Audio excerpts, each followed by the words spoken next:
Reports indicate that there is an upsurge in the number of women with opioid addiction.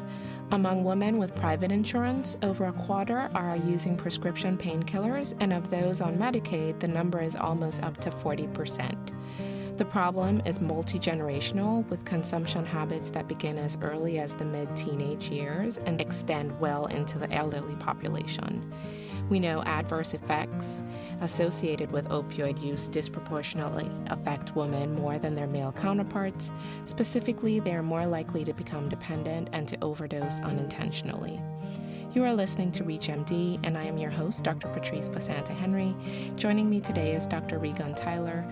Dr. Theiler serves as Division Director for General Obstetrics and Gynecology and is the Director of the Ryan Residency Training Program at Dartmouth-Hitchcock Medical Center.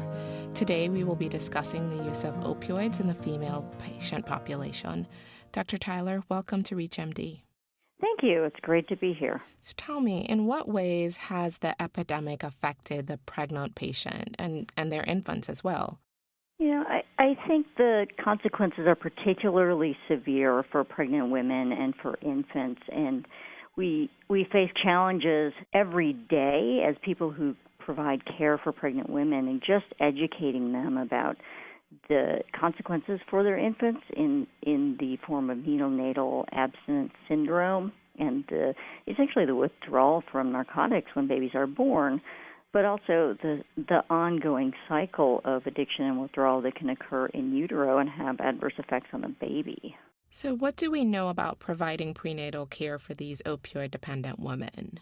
Well, we know it's an ongoing area of study. We're all sort of doing the best we can and gathering evidence as we go. But what we do know is that getting them into an addiction treatment program and getting them on medication-assisted therapy with buprenorphine or methadone instead of on street medications or street drugs is associated with better outcomes for the neonates.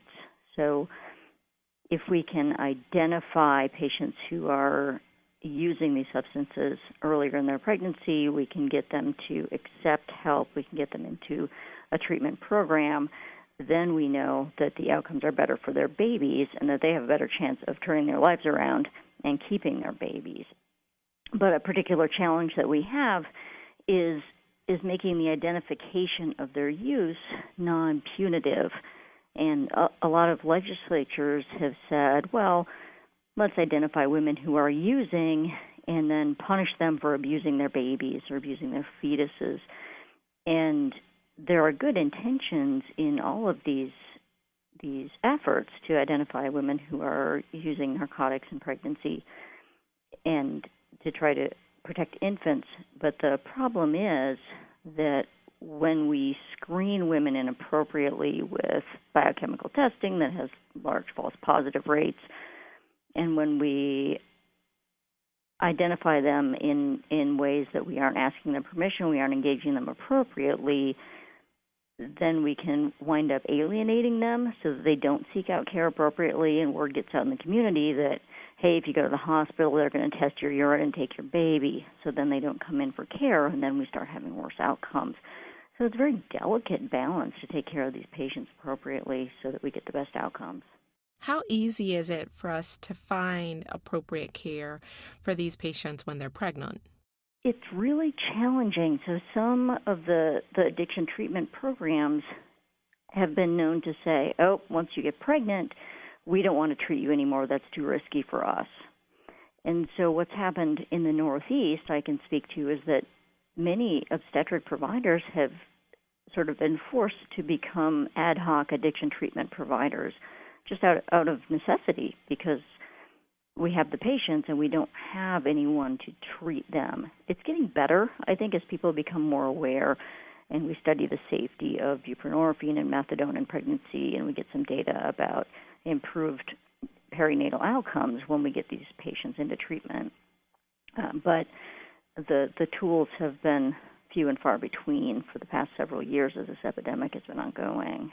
Are there specific challenges that we're looking at in the intrapartum period when we're considering not only mom's health but also the fetal health? Sure. There are some medications that if you have a patient that's on a narcotic, either an illicit narcotic or a medication for therapy like methadone or buprenorphine, some of the partial agonists that you would give for pain, like Nubain, may actually precipitate an acute withdrawal event in your pregnant patients. So you have to be very cautious about what you give them for pain control intrapartum. Having said that, they often are hyperalgesic, so they require more medication management for their acute pain intrapartum. So we tend to be in the practice of getting them early anesthesia consults, getting them epidurals, but it's all the more reason to screen your patients aggressively with behavioral screening and self-reported screening to know what they're taking so that you can safely treat their pain intrapartum and effectively treat their pain intrapartum. And in the postpartum period, are we looking at the same kind of challenges, and what do we do about discharging these patients home with pain medicine? The postpartum period is really tough. The dosage of the medications that they take for their maintenance therapy tend to go up significantly during pregnancy, and so then they have to be actively managed in the immediate postpartum period, as their doses may go down quite a bit. Well, at the same time, we're managing keeping their baby in the hospital, oftentimes for 4 or 5 days for neonatal abstinence syndrome scoring. Sometimes patients are aware that that's going to happen, and sometimes they're not aware that that's going to happen to them. It's a big cost for hospitals to put these neonates in the nursery and then figure out where they're going to put a mother who's otherwise healthy and ready to go home. So, do the patients stay in the hospital even though they're ready to be discharged because the baby has this abstinence scoring going on? Those are some tricky challenges that we have in the postpartum period. And then if you've had to do a C-section delivery, you're managing narcotics on top of, the residual of spinal or epidural anesthesia. So getting your pain control teams involved early and often is really helpful with those women. And from the more social aspect, once these patients are ready to go home, are their babies being discharged home with them? That's highly variable, and even state to state. You have to know what the laws are in your state for reporting. So I practice on the border of Vermont and New Hampshire, and the laws for disclosure and reporting to the states are different for Vermont than they are for New Hampshire. So the social service involvement can be mandatory or it can be really optional, depending what your state laws are and whether you have a biochemical test, a urine drug test, or a serum drug test, or a meconium test that is positive on your mother-infant pair, or whether you just have a report of use during pregnancy.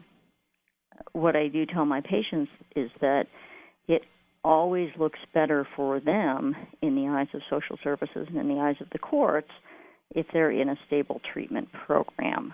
If you are just tuning in, you are listening to ReachMD, and I'm your host, Dr. Patrice Basanta-Henry.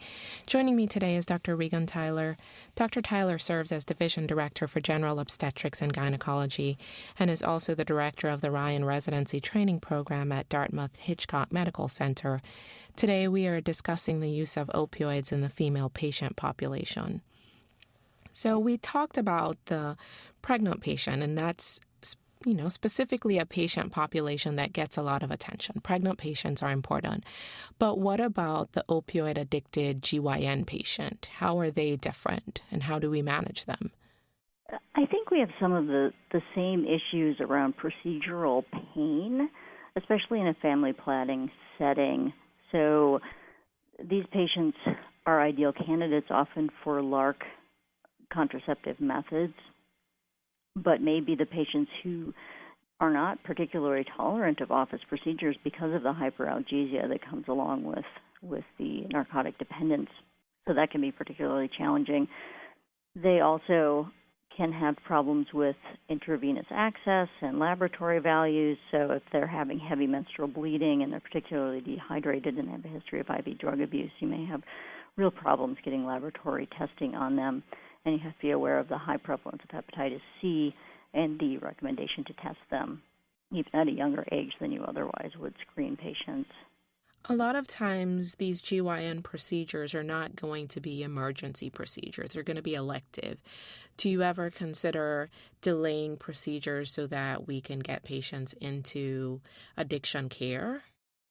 Sure. I mean, you don't want to do something urgently that you can put off until somebody is stable on a medication-assisted therapy program.